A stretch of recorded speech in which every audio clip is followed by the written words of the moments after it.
Perasaan khawatir dan ketakutan yang dicampur dengan ketidaktahuan dan ketidakpastian yang tren sekarang kita sebut dengan galau. Shalom, selamat pagi, berjumpa lagi dalam program Mendengar Suara Tuhan. Hari ini Rabu 20 November 2024. Bersyukur kepada Tuhan, Tuhan memberikan kita kesempatan untuk masih memiliki waktu untuk belajar firman Tuhan. Tapi sebelumnya mari kita satu di dalam doa, kita berdoa. Kami berterima kasih kepadamu Tuhan untuk waktu dan kesempatan pagi hari ini. Kami masih memperoleh nafas kehidupan dan kami masih memperoleh kesempatan untuk belajar firman-Mu. Berkati setiap kami pribadi lepas pribadi sehingga firman-Mu boleh tersampaikan, maksud hati-Mu atas kehidupan kami tersampaikan kepada kami. Di dalam nama Tuhan Yesus, setiap roh jahat, kuasa iblis yang mencoba mencuri kebenaran firman-Mu dari tempat ini, dari hati kami berdoa, kami mau satu hati, kami tolak, patahkan, hancurkan kuasanya di dalam nama Tuhan Yesus Kristus. Dan saat ini Tuhan, kami telah siap untuk mendengarkan firman Tuhan. Di dalam nama Tuhan Yesus, haleluya, amin. Pembacaan Alkitab kita terambil dari kitab Yohanes 14 ayat 1. Firman Tuhan, janganlah gelisah hatimu, percayalah kepada Allah, percayalah juga kepadaku. Renungan kita diberi judul Jangan Galau. Saudara-saudara kekasih Kristus, gelisah atau galau adalah sebuah perasaan khawatir dan ketakutan yang dicampur dengan ketidaktahuan dan ketidakpastian. Kegelisahan atau kegalauan adalah bagian dari dinamika kehidupan kita. Kegelisahan ini akan menghasilkan dua hal dalam kehidupan kita. Itu adalah hal-hal atau perkara-perkara positif dan perkara-perkara negatif. Kegelisahan ini terjadi kepada semua kita, mulai dari anak-anak sampai orang dewasa, muda, orang tua, laki-laki, perempuan, dari bayi sampai lansia, kepada anak-anak dunia, dan pastinya juga kepada anak-anak Tuhan. Anak-anak Tuhan harus hidup oleh iman, dan iman itu dasarnya adalah kebenaran. Dan jika perasaan kita sebagai anak-anak Tuhan kalau tidak lagi selaras dengan kebenaran firman Tuhan, janganlah kita izinkan perasaan itu menguasai kehidupan kita. Perasaan gelisah atau galau yang berlebihan akan berpengaruh buruk, berdampak negatif dalam keluarga kita, dalam hubungan kita dengan sesama, berdampak negatif dalam pekerjaan kita, dalam segala usaha kita, pergaulan kita, pendidikan kita, dan juga dalam pelayanan kita. Saudara-saudara kekasih Kristus, Yohanes 14 ayat 1 berkata, janganlah gelisah hatimu. Tuhan Yesus berbicara, berucap kata pada murid-muridnya waktu itu, dan tentunya pada kita saat ini, jangan galau, jangan gelisah. Di masa transisi di mana Yesus akan segera disalibkan, mati, dan dibangkitkan, murid-murid Yesus mengalami yang namanya ketakutan dan kekhawatiran yang bercampur dengan ketidaktahuan dan ketidakpastian. Tuhan Yesus tahu apa yang murid-murid rasakan karena Dia adalah Allah yang Maha Tahu. Tanpa harus menunjukkan tanda-tanda fisik, Tuhan Yesus sudah tahu. Kalau kita manusia, anak-anak Tuhan pun bisa mengetahui tanda-tanda orang itu sedang gelisah. Misalnya, kalau di sekolah, gurunya tahu muridnya sedang gelisah. Kalau pulpennya misalnya diputar-putar saat sedang belajar ya gitu. Atau dikit-dikit minta izin keluar, mau ke toilet. Atau juga kita di rumah, kita di kantor, kita di ladang, kita menjadi tidak fokus, terburu-buru, menjadi latah. Itu adalah tanda-tanda kalau kita itu sedang gelisah atau kita sedang galau. Saudara kekasih Kristus, siapa yang selama hidupnya tidak pernah merasakan yang namanya galau, tidak pernah merasakan yang namanya kegelisahan, ketakutan atau kekhawatiran? Tidak ada. Semua kita pernah mengalaminya.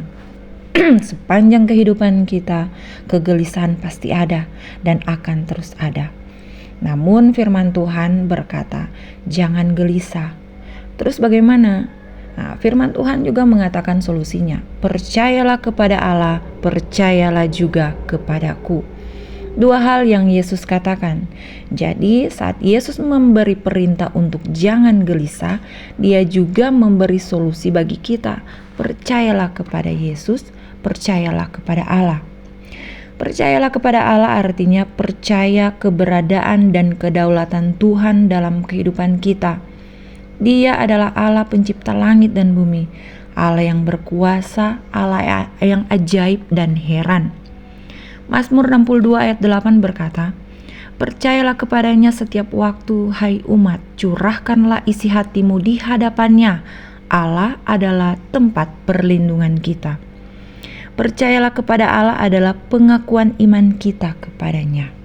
Saudara-saudara kekasih Kristus, saat kegelisahan, ketakutan, kekhawatiran datang, saat dalam pergumulan, dalam masalah, hal pertama yang harus kita lakukan adalah pengakuan iman. Bukan curhat ke tetangga, apalagi curhat di medsos. Curhatlah kepada Allah melalui pengakuan iman kita. Seperti ini katakan kepada Tuhan, segala yang baik engkau rangkaikan dalam kehidupanku, maka terjadilah kepadaku sesuai dengan kehendakmu. Lihat dan rasakan apa yang terjadi setelah kita melakukan pengakuan iman. Hikmat serta pewahyuan kan menjadi bagian kita.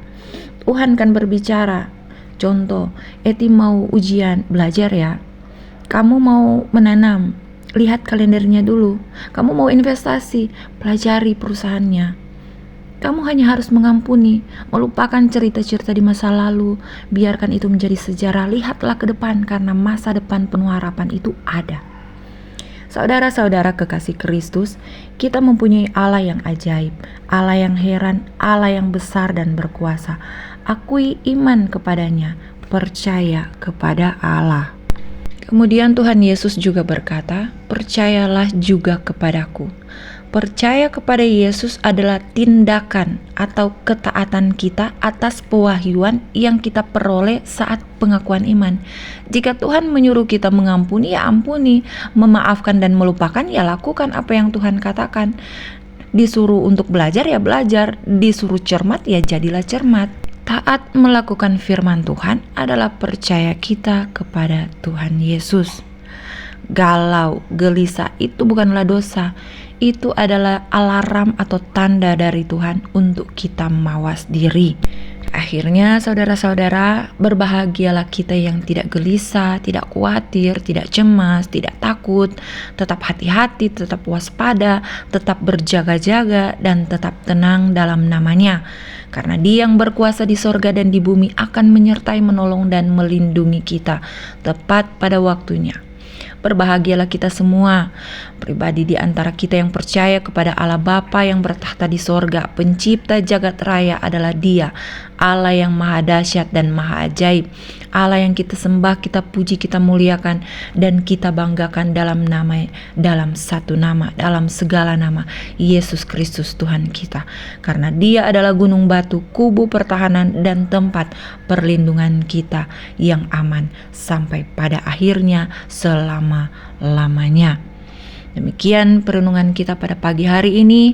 Jadilah berbahagia dengan melakukan taat kepada perintah-perintah Tuhan. Mari kita berdoa. Kami bersyukur dan berterima kasih kepadamu Tuhan Yesus karena firman-Mu yang telah kami dengar. Biarlah Roh Kudus-Mu Tuhan menolong kami untuk melakukan kebenaran-kebenaran firman-Mu. Dalam syukur doa kami mau berdoa untuk saudara-saudara kami yang berbahagia karena ulang tahun. Terima kasih Tuhan untuk sukacita ini. Kami yakin dan kami percaya ini adalah anugerah-Mu, berkat yang luar biasa bagi kehidupan mereka. Dalam kesukacitaan ini kami mohon kepadamu Tuhan, Engkau memberkati mereka dengan umur panjang, kesehatan dan kebahagiaan, tetap menjadi bagian dari saudara-saudara kami di usia mereka yang baru. Tuhan beri hikmat dan kebijaksanaan sehingga mereka boleh menjadi anak-anak-Mu. Roh Kudus menuntun kehidupan mereka sehingga mereka boleh menjadi garam dan terang dunia. segala harapan, cita-cita, kerinduan setiap mereka diberkati oleh Tuhan. Kami juga mau berdoa untuk saudara-saudara kami yang sedang dalam keadaan sakit. Tuhan memberkati setiap obat-obat yang mereka minum, agar itu bisa memberikan sehat dan kuat bagi tubuh mereka. Kami percaya firman-Mu saat firman terucap, kesembuhan, kesehatan kan menjadi bahagian setiap mereka yang sakit oleh kuasa darah Yesus Kristus yang tercurah di kayu salib. Kesembuhan, kesehatan, pemulihan terjadi atas setiap keluarga saudara-saudara kami yang sakit. Terima kasih Tuhan, ini yang menjadi doa syukur kami yang kami alaskan di dalam nama Yesus Kristus yang sudah mengajar kami berdoa bersama-sama, yang akan kami ucapkan bersama-sama. Bapa kami yang di surga, dikuduskanlah namamu, datanglah kerajaan-Mu, jadilah kehendak-Mu di bumi seperti di sorga. Berikanlah kami pada hari ini makanan kami yang secukupnya, dan ampunilah kami akan kesalahan kami, seperti kami juga mengampuni orang yang bersalah kepada kami. Dan janganlah membawa kami ke dalam pencobaan, tetapi lepaskanlah kami daripada yang jahat. Karena Engkaulah yang empunya kerajaan, kuasa, dan kemuliaan sampai selama-lamanya. Saudara-saudara kekasih Kristus, angkatlah tanganmu dan terimalah berkat Tuhan. Tuhan memberkati kamu dan melindungi kamu. Tuhan menyinari kamu dengan wajah-Nya dan memberi kamu kasih karunia. Tuhan menghadapkan wajah-Nya kepada kamu dan memberi kamu damai sejahtera. Amin. Demikian perenungan kita pada hari ini. Tuhan Yesus memberkati. Kita bertemu besok di jam yang sama di channel Mendengar Suara Tuhan. Selamat pagi. Shalom.